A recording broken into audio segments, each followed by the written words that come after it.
ഞാനിപ്പോൾ ഉള്ളത് ജോബീസിൻ്റെ താഴെയാണ്, പാലക്കാട്. അപ്പോൾ ഞാനിവിടെ വന്നപ്പോൾ ബേസ്മെൻറ്റിൽ ബെൻസ് കാണുന്നുണ്ട്. അപ്പോൾ നമുക്ക് ആ ബെൻസിൻ്റെ ഓണറോട് ചോദിക്കാം അവരെന്താണ് ചെയ്യുന്നത്. അത് ഏത് മോഡലാണ് ഈ വണ്ടി? ബെൻസ് GLE SUV ടൈപ്പിൽ പെട്ടാണ്. 300D എന്ന് പറയും.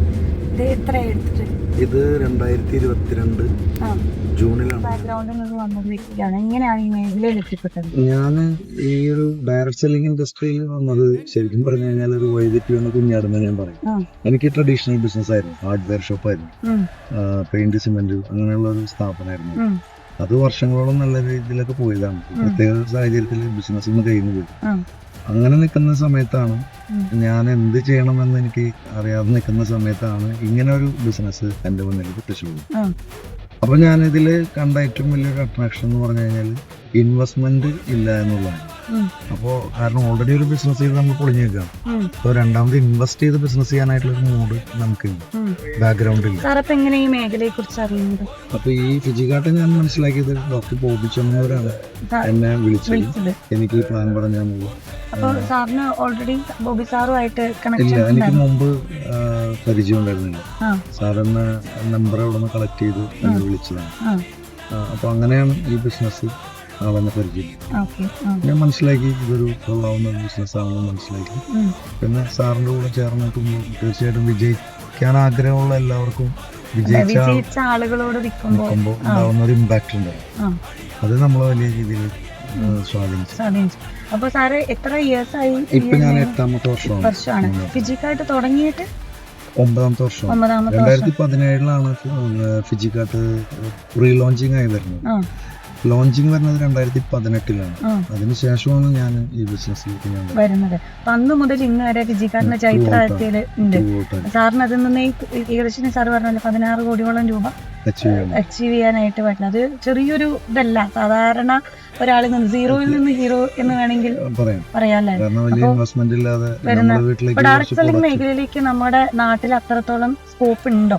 അത് പല ആളുകൾക്കും അറിയാത്തൊരു മേഖലയാണ്. ഡയറക്ട് സെല്ലിംഗ് മേഖലയെ കുറിച്ച് കമ്മ്യൂണിറ്റി കോമേഴ്സിനെ കുറിച്ച് സ്കൂളുകളിലൊക്കെ പഠിപ്പിക്കുന്നുണ്ട്. +1 +2 കൊമേഴ്സിലുണ്ട്, MBA BBA അതുപോലെ പല യൂണിവേഴ്സിറ്റികളൊക്കെ ഒന്ന് പഠിപ്പിക്കുന്നൊക്കെ ഉണ്ട്. പക്ഷെ തിയററ്റിക്കല് ഉണ്ടെങ്കിലും പ്രാക്ടിക്കലായിട്ട് ചെയ്യുമ്പോഴാണ് ബിസിനസ് എന്ന രീതിയിൽ നമുക്ക് അതിനെ കാണാൻ പറ്റും. തിയറി ഓൾറെഡി പഠിപ്പിക്കുന്നുണ്ട്, പക്ഷെ പ്രാക്ടിക്കൽ ലെവലിൽ നമ്മളുടെ യങ്സ്റ്റേഴ്സൊക്കെ ജോലിക്ക് വേണ്ടി ഫൈറ്റ് ചെയ്യുന്ന ആളുകളാണ്. സ്കൂളിലൊക്കെ നമ്മളെ പഠിപ്പിക്കുമ്പോൾ ബിസിനസ് ചെയ്യണം എന്ന് പറഞ്ഞ് നമ്മളെ സ്വപ്നം കാണിക്കാറില്ല. എല്ലാവരും ജോലി നന്നായി പഠിക്കണം, നല്ല മാർക്ക് വാങ്ങണം, നല്ല ജോലി വാങ്ങണം, ആ രീതിയിലാണ് എല്ലാവരും നമ്മളെ പഠിപ്പിക്കുന്നത്. സാറിനൊരു യങ്സ്റ്റേഴ്സിനോട് ഈ ഒരു മേഖലയെ കുറിച്ച് എന്താണ്? യങ്സ്റ്റേഴ്സിനോട് എനിക്ക് പറയാനുള്ളത്, ഞാൻ എപ്പോഴും പറയാം, ഒരിക്കലും ജോലിക്ക് പോകരുതെന്നാണ് പറയുന്നത്. പട്ടിണി കിടന്നാലും പണിക്ക് പോരുന്നതാണ് ഞാൻ പറയാം. കാരണം ഞാനതിനെ നെഗറ്റീവ് ഇതിലല്ല പറയുന്നത്, വളരെ പോസിറ്റീവായിട്ടാണ്. കാരണം ജോലിക്ക് പോയാലും ഉണ്ടാവുന്ന സംഭവം എന്ന് പറഞ്ഞാൽ നമ്മളുടെ ക്രിയേറ്റിവിറ്റിയോടെ നഷ്ടപ്പെടുകയാണ്.